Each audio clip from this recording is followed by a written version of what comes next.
recording yet? Yeah. Oh, okay. Let's get the door. All right, you gotta get your mic.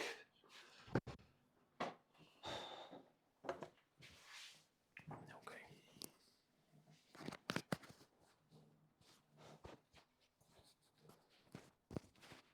All right. All right. Okay. Action. Okay. All right. So we're going to continue our discussion from last time. We started talking about dialectical assumptions, right? These kind of core principles that we bring into therapy. And last time we spoke about this idea that people want to improve, they want their lives to be better. And I figured today we could discuss the dialectical assumption that people are doing their best. What are your thoughts about that one? I think it's probably the most difficult one. I should say for me. I think when I run DBT groups, oftentimes this is the one that sort of generates the most conversation. And I think we mentioned it briefly last week as well in our conversation. It's hard. It's hard because oftentimes, I'll see somebody doing something and question, are they really trying their hardest, or myself? Thinking back to things I did yesterday and question, was I really trying my hardest? In that moment, are there things that I could have done more? I know a lot of DBT skills, and I probably could have brought in something to help me, regulate or communicate more effectively, and I didn't. So am I really trying, as best I can in that situation?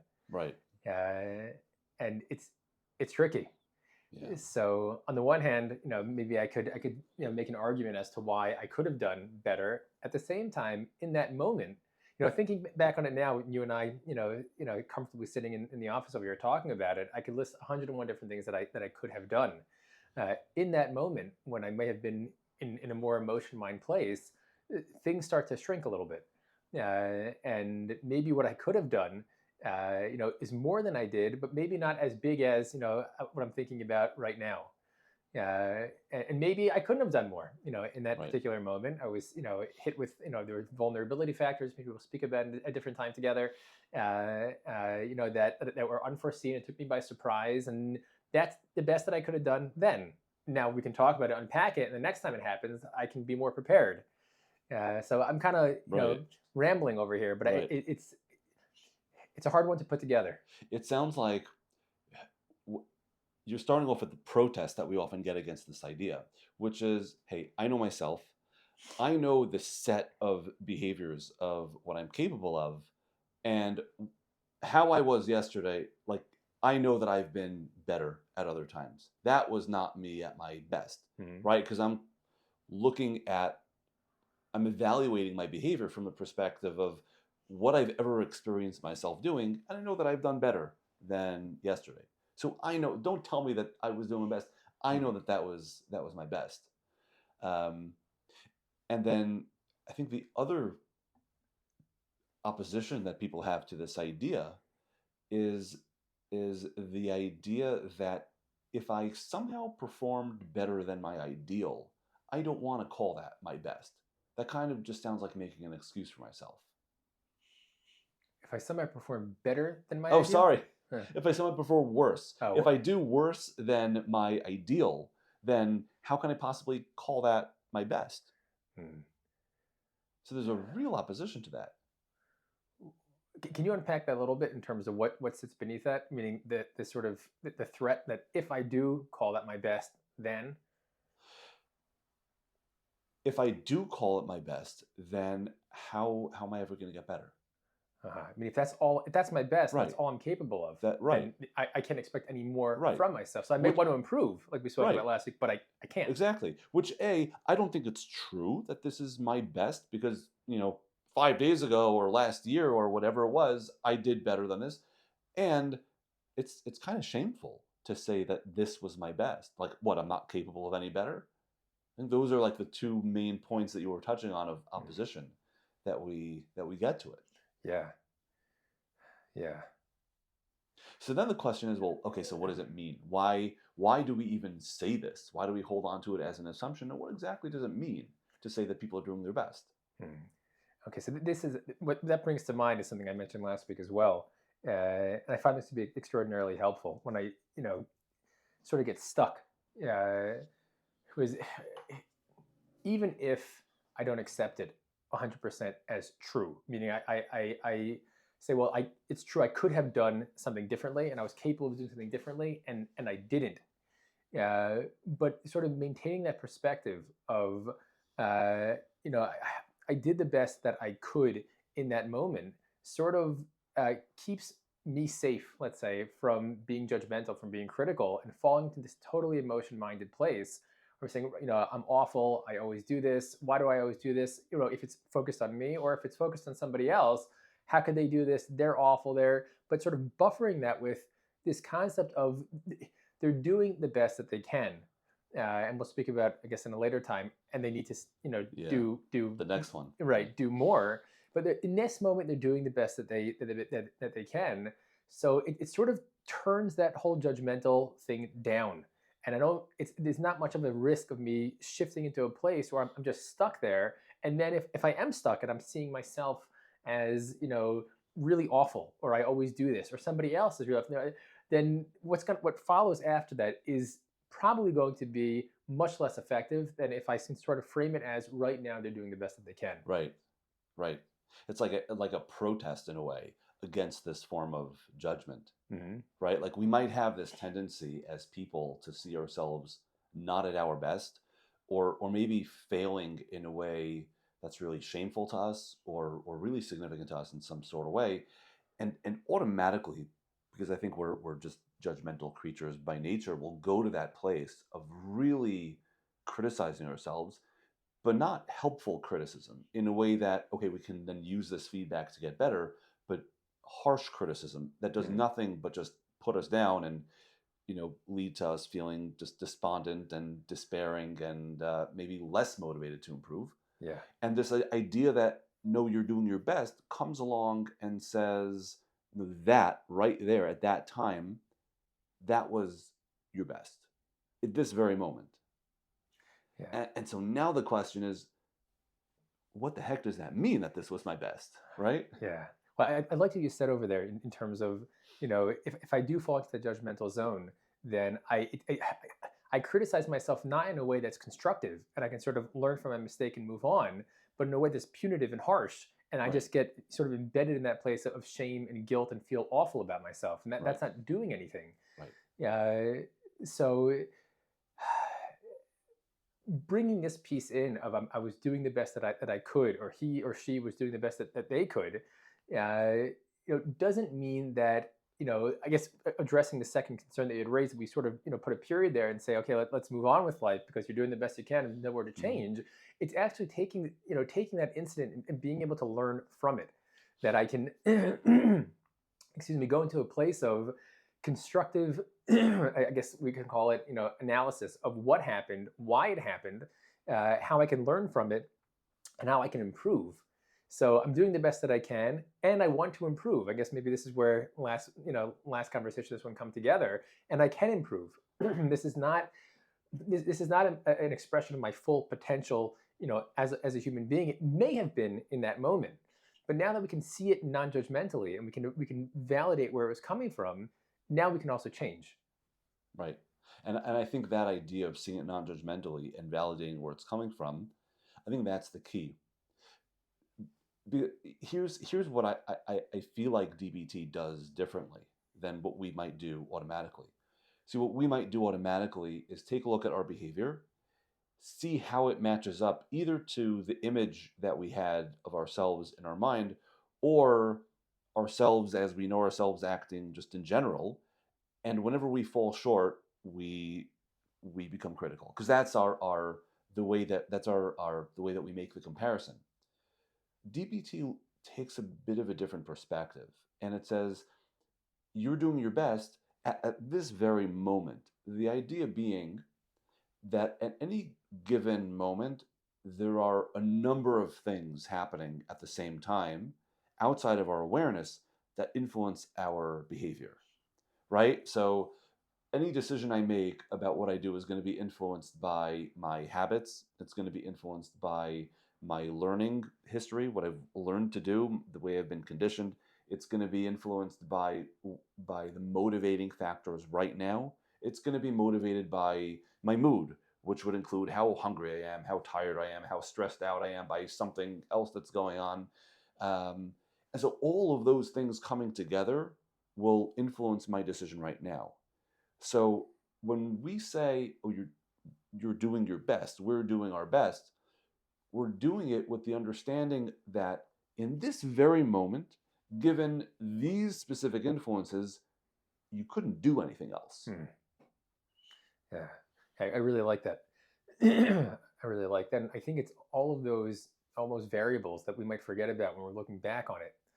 Thinking what we were discussing a little bit earlier, that sitting in this office now and thinking about yesterday. So it's easy to sort of go through all the things that I could have done, but that's also not taking into account all of those factors that were present then that were influencing my decision making. Yeah, so being able to see it from that lens, and appreciate, well, yeah, okay, I was really hungry. I also didn't sleep the night before. I also had a super stressful day. I also, learned, this is, X, Y, and Z, and putting all those together, well, it's a totally different picture than just seeing thing, X person is in Y situation, what's the most effective thing to do? Right. Halavai, it was so simple. Right. Right. Because at a different point in time, there would have been other things acting on us and influencing our behavior. And so, in a sense, intuitively to us, it makes sense to make that comparison. What, yesterday I did this, so today I should also expect myself. Or, they did that, so I should also do that. But when DBT looks at the influences, we see that's actually not an accurate comparison. Hmm. And then what it sets us up to do is to understand, okay, so what were the things that were operating on you? Yeah.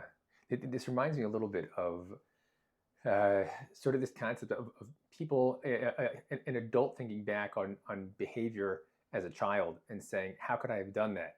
Or, what's wrong with me? Or Right. how could I have let X thing happen to me? I should have been much stronger. I should have put up a boundary. I should have yelled. I should have kicked. I should have done something differently. Like, what's wrong with me? And, think, I think there's this mistake of sort of, taking myself as I am as an adult and putting myself in that situation Right. as a 6-year-old, Right. right? And maybe as an adult, you could. As a 6-year-old, you can. And we forget what it was like to be a 6-year-old, and how helpless and how little we have at our disposal to take care of ourselves, how much we rely on other people to care for us. So to say I should have done all of these things, like we're talking about now, sort of removes all those factors that contributed to what I did do, and we sort of lose perspective as adults when we think back to then, forgetting again. So sometimes it can be helpful to look at a 6-year-old in the street and think, that's how old I was when that thing happened. Right. Just that little person, Right. versus thinking about, again, then from now. Right. And it's hard because we don't necessarily always know, not always aware of the things that are operating on us and influencing us at a given time, especially when we're at another stage of life. We don't necessarily realize what we've learned over time and how our experiences have shaped us, and we don't know what we don't know. Yeah. I don't know if this is a fair sort of comparison, but maybe in some respect it is. I recently heard somebody speaking about how many bits of information we're being bombarded with at any given point in time. And the number that they gave was 11 million. Wow. There's 11 million bits of information we're being bombarded with. Consciously, we filter that down to 16. There are 16, and even of those 16, that doesn't mean that we're aware of, consciously aware of every piece simultaneously. Yeah, but I think psychologically, like you're describing, there's a similar sort of process going on. There's so much that's going on underneath that's influenced the way that we're thinking, feeling, and behaving, and we're just not in tune with all of it. So post factum, we can look back and sort of identify them and be more sensitive to some of those pieces, in the future, and that's where we can learn. But to say, I should have been aware of all of those things in the moment, and I should have done. Well, that's when we flip into that place of the harsh criticism that really doesn't get us anywhere. Right. Right.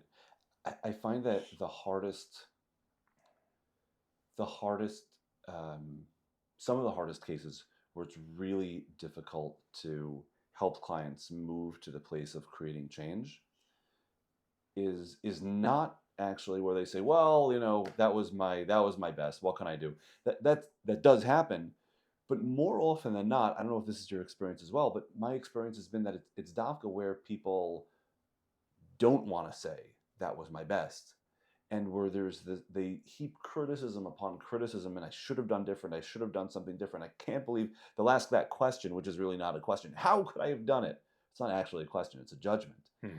right? And they'll really get stuck there. um, and sometimes what I find that is that there's a fear that if I allow myself to be understanding and to say, you know what, that was my best, and I can understand why in that moment it was my best, I'll never get better. Which I think goes back to the point that we were discussing yesterday. This idea that people want to improve. Because if I don't believe that inside me there's a part of me that strives for something higher in terms of my own values, there's an inherent part of me that wants to grow and wants to improve, then I can't let myself say, you know what, I did my best. Hmm. Because if I let go of that criticism, then I'll be stuck here forever. I really like that. Yeah, Yeah, I really like that because there's if we can accept that everybody wants to improve, that means that I also want to improve, which means that there's sort of this, this stream of energy, that's always there, and I don't have to control everything. I don't have to be harshly critical of myself, otherwise I won't go up. It's almost like, well, all I have to do is sit on the escalator. It's going up on its mm, own. I don't have to do I don't have to make my heart pump or my kidneys work or my liver work. It's doing it on its own. So if I can just sort of make space for that and jump on the train that's already moving, so then I can go where it is that I want to go. And I think you're right that there's this mistake that I'm under the impression that if I'm not harshly critical of myself, well then I'm not going to be motivated to move. And this is something that I've heard oftentimes in terms of a defense for perfectionism. Well, if I'm not perfectionistic, then I wouldn't have accomplished all these things right, that I did. So you right, want to take that away from me? right, Like look what came of right. it. And often I find that that's true, by the way. A person will say that, and if you look at the trajectory of their life, they their perfectionism and their over control has helped them accomplish things to some extent. What they don't necessarily see is the cost, and they're not necessarily paying attention to it, either because they've been conditioned to really focus on achievement, and not really value the things that it cost them, or not even notice not make that connection between, hey, like when I focus too much effort here, I lose over here. um, but that lack of realization also makes it really difficult to say, you know what, here where I fell short, I was doing my best. Hmm. Yeah. Okay, that's an important piece. Sort of that the pros and cons. That it's true. You've made it here, but what did you lose out along the way? Right, And what do you continue to lose out as you sort of maintain that hyper focus on achievement? Um, and yeah, and I think it's the same over here. I'm being hypercritical of myself, and I can continue doing that. right, But at what cost? right. And I really hear what you were saying earlier, and I found this to be true as well, that people who lean heavily into perfectionism don't trust themselves. Hmm. They don't trust that, like you were saying, that there is a part of them that just wants to improve, and they don't need to rely on perfectionism Hmm. in order to improve, because it's a value inherent in them. Mm-hmm. Yeah. Yeah, there's something like I guess liberating is the word that comes to mind, about that concept. That again, going back to sort of the body doing things on its own. I don't need to be conscious of every breath or every time I blink my eyes. Those things happen all by themselves, and I don't have to sort of infuse myself with harsh criticism in order to stay motivated. I will want to improve, even if I'm not, taking it out of automatic and putting it in manual, or not realizing there's an automatic. It Right, needs to be in manual. But no, in fact, I can let go. I can relinquish some of that control, and I will still improve. I will still yeah, change. right, right.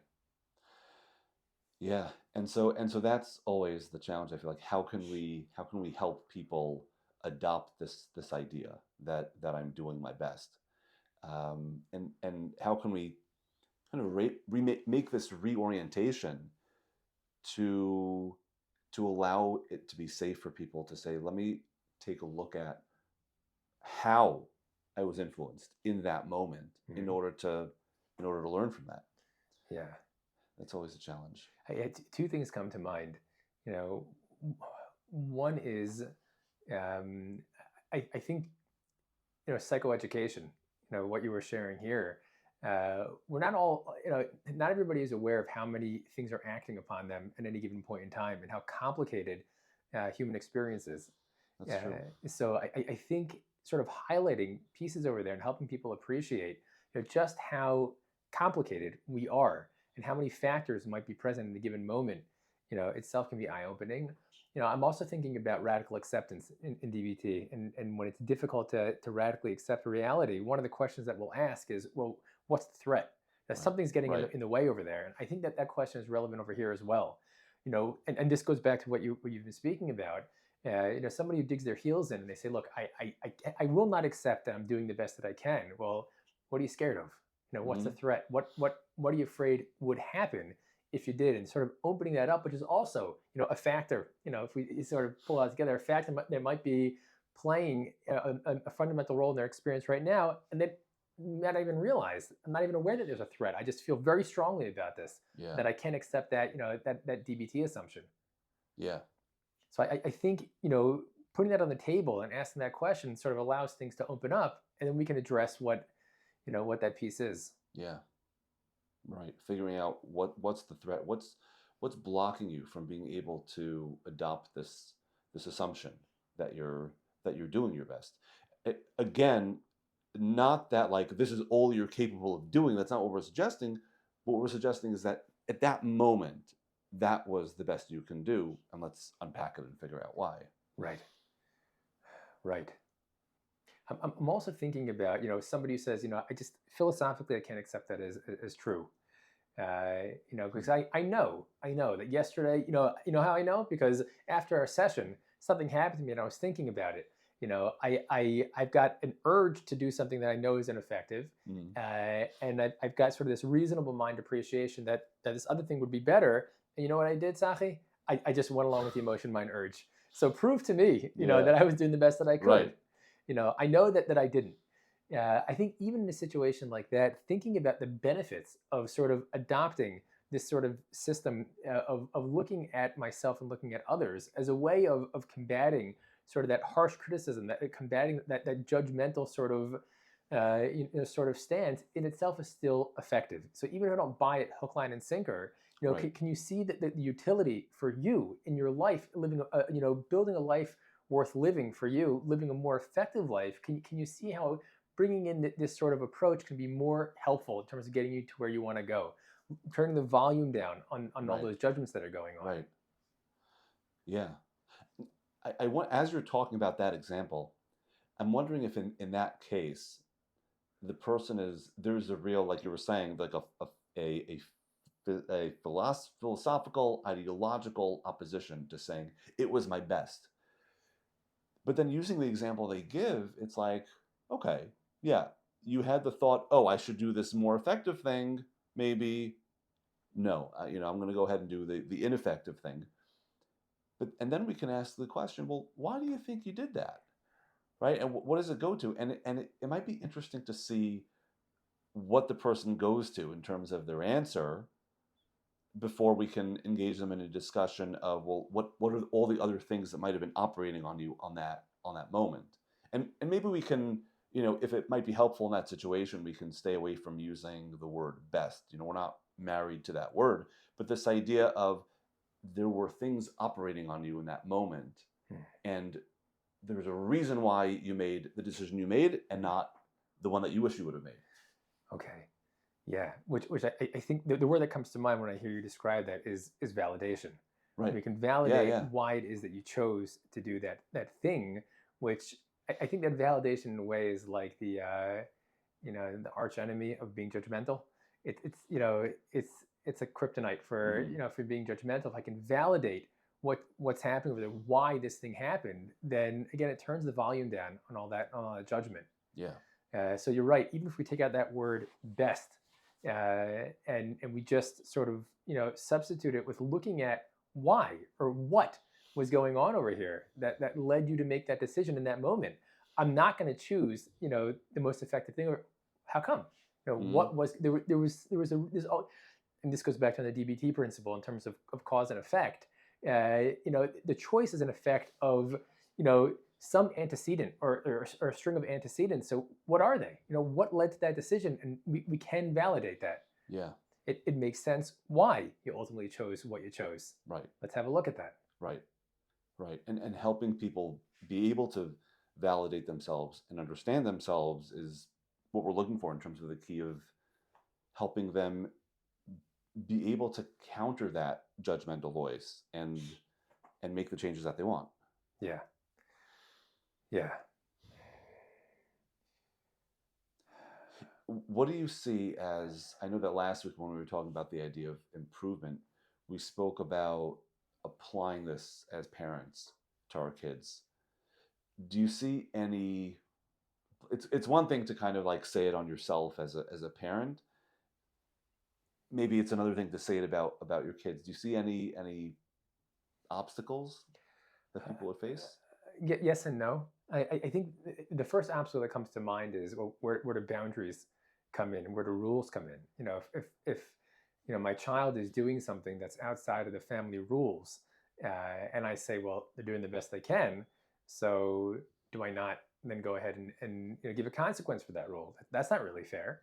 If Hmm.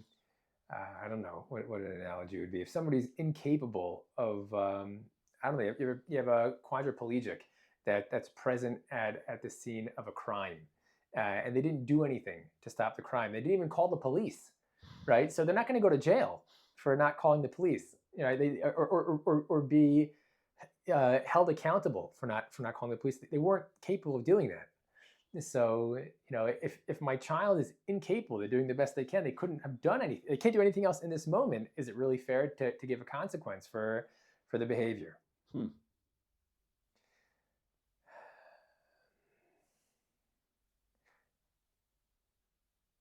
That's a great question.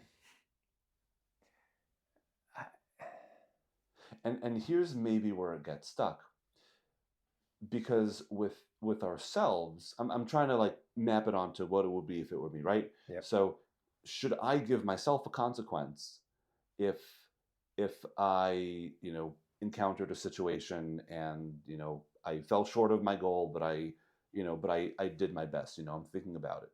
So I don't think we would say I might face consequences naturally, just because that's life.